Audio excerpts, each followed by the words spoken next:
Today, we're going to be talking about the power of starting zones.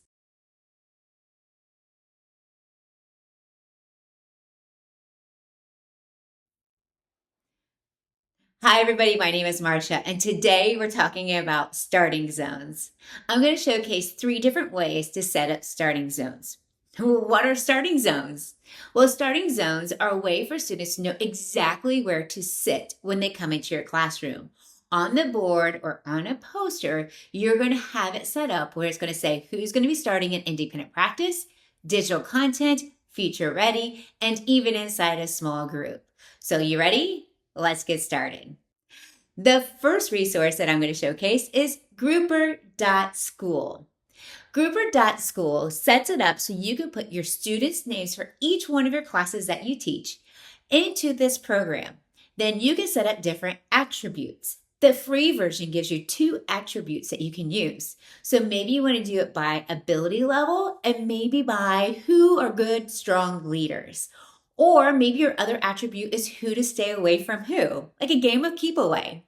So this is an example of Grouper. And on the screen, you're going to see that I have retitled my different groups based off of learning studios: Future Ready, Independent, Digital Content, and Small Group. And then I can showcase that I have these 2 different groups set up. One is by female and male, and the other one is by proficiency, high, medium, and low. What if I need a group of 5 students? I just go and hit 5 groups. And now I can have one for vocabulary studio. But let's go back to 4. And if I want to, I can shuffle them, I can rotate, and I can even add in a new group. Okay, so just to give you some ideas, you can mix and shuffle and set it all up. I like the free version to definitely get started to see if you're going to use it. So Grouper.School, first way to go in and set up your starting zones. Now let's take a look at another example. This is just putting your students on the classroom screen board. So when the students walk in on the board, it's going to have your checklist, the time amount, and your starting zones. So let's take a look at examples of the starting zones. The starting zones are who's going to be starting in each group: in small group, independent practice, digital content, and future ready. What I also like about this is not only it tells where the students are going to start, but it also is going to tell the students what group number they are in. So the green group, Grant's group, is going to be group number 4. So they know they're going to be working through their checklist at their own pace until she calls back a group number 4. So starting zones could be just as easy as putting them right inside of your classroom screen. This teacher went in and put the students' names inside of a presentation tool, and it just clips the image and puts it into classroom screen.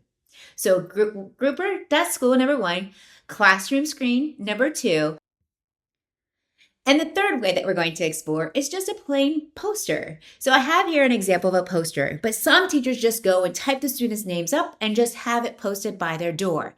For the non-tech people, this is a great opportunity for you to have those names set up either by handwriting them and or typing the names in. So when it is time for studio days, the students know exactly where to start.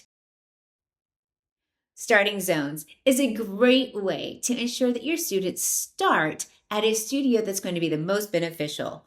Future ready, the students will then have a partner. Digital content could be your struggling group, the group that needs to watch the video first. Your small group can be your high flyers. And or you can set it by mixed abilities, where you have strong leaders with students that are struggling.